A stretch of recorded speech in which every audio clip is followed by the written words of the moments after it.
Yo, what's going on, guys? It's your boy. Welcome back to another video. So today I'm going to be doing a My Mini movie review of the movie A Knock at the Cabin. So this movie is currently in theaters, so if you haven't seen it, you haven't heard of it, it's in theaters right now if you wanted to go see it. I'm going to be giving you guys my honest review of it, tell you what I liked about it, what I didn't like about it, and everything like that. So first off, I do want to go ahead and say I had no expectations for this movie. I watched the original trailer. I had a very vague understanding of what was supposed to be happening in the movie. All I knew about it was Dave Bautista was in it and Rupert Grint was in it, the guy who plays Ron Weasley in the Harry Potter movies. So I was like, okay, I kind of want to see this. This sounds very interesting. The premise of it seemed not like super cool, but it kind of like gave off the vibes that it was going to be a very apocalyptic type of atmosphere. And I like apocalypse movies. For the most part, I like apocalypse movies. I'm starting to watch the Last of Us show that's coming out right now. So the apocalypse and the idea of the apocalypse sounds really cool. And I was like, oh my god, an apocalypse movie, is Dave Bautista in it? That sounds fantastic. So I went and watched it. Personally, I think that the movie is actually pretty solid. There were a couple things here and there that I was like really confused about. There were some slower moments. And at the beginning of the movie, so we start off with the little girl. She is out in a field. She is catching little grasshoppers. I was waiting for grasshoppers to be something more symbolic. It wasn't. She was just catching grasshoppers to catch grasshoppers. And then Dave Bautista approaches her, is really friendly. She does the whole stranger danger thingy, and he is like, well, I'm not going to be a stranger for long because I want to be your friend. And the way that Dave Bautista plays being a really friendly person and like interacts with this child is really, really good. And so later in the movie, when it's revealed that he was a second grade teacher, it was actually really convincing. Like Dave Bautista playing like a very like caring, loving, nurturing kind of person was really great, and I loved it. But yeah, so during this scene or whatever, the original sequence, they are catching little grasshoppers together and having a little conversation.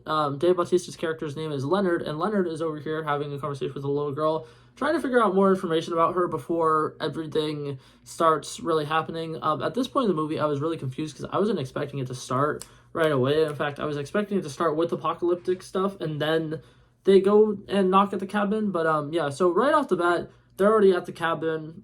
Dave Bautista is the first one talking to the little girl, and he's kind of like hinting towards the fact that he's gonna have to do something that he doesn't want to do, and he's trying to get to know this little girl so he can kind of help comfort her a little bit better while they're having to do the traumatizing thing that they're going to be doing in a little bit. So now what happens is the little girl hears Dave Bautista's friends coming up or whatever, and she's like, ah! So she runs home. And around this time, there was a part of the conversation where she revealed that she has two dads, Daddy Andrew and Daddy Eric. I can't remember which one is played by Jonathan Groff, but the one that's played by Jonathan Groff is fantastic. Jonathan Groff in this movie did a fantastic job. He played a very symbolic character, not symbolic, sympathetic character. He played a very sweet guy.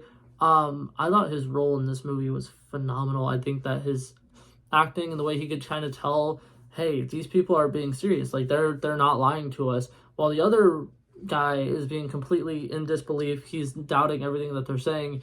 It was a very good yin and yang kind of couple, and I really liked it. Some of the things here and there that I was kind of more or less confused about, and I feel like this happens with a lot of movies nowadays, is there was a lot of information that I kind of wanted them to tell us that they were not telling us. And at first I thought that it was really bad and that they were withdrawing information. Eventually they kind of got around to answering some of the questions, but I still had a lot of questions about like the visions. They didn't explain as much about the visions as I kind of would have hoped for them to, which I believe that was actually a smart choice by the director to make sure that, you know, you don't want it to be too convincing that the visions are real and that they're things that are happening, because then the character who's doubting everything that these people are saying doesn't look like a good guy anymore, because he'll be like turning down undefeatable evidence, you know?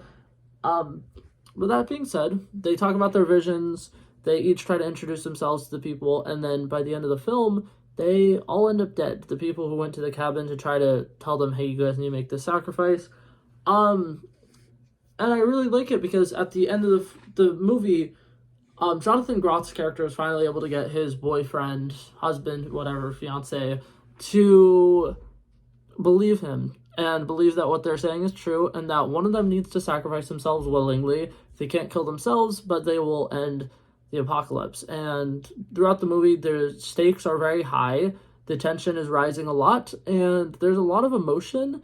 And I feel like every one of the actors and actresses portrayed the emotion incredibly well. I don't know the name of the actress who played the nurse character, but she did phenomenal. Every scene where she was crying and freaking out was great. I fully 100% believed everything, all the emotions and stuff that she was saying.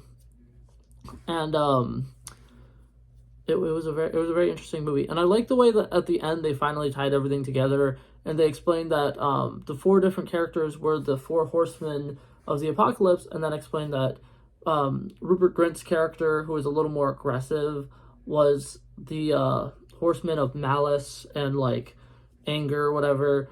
And then there was one that was of nurturing, and then one that was of healing, and then the last one was of guidance, who was Dave Bautista's character, who was a teacher. Overall, I thought that the movie was really good. I thought that the slow burn of everything and the big reveal at the end was fantastic, and all of the scenes after they left the cabin at the end of the movie was also really good. That being said, my final score for it's going to be an 82 overall. I don't think it was that good, but I really think that for the most part it was very enjoyable. I don't think I'd be rewatching it again, but the direction of it was pretty good. All the actors and actresses in it did a fantastic job, and overall I think that the story was just a little slow to get started, and if it was a little faster I probably would have enjoyed it more. But that being said, I had a pleasant surprise with it, and I definitely would recommend it if you guys wanted to go watch something in theaters. But that being said, thank you guys so much for watching this video, and I'll see you guys in the next one. Peace out.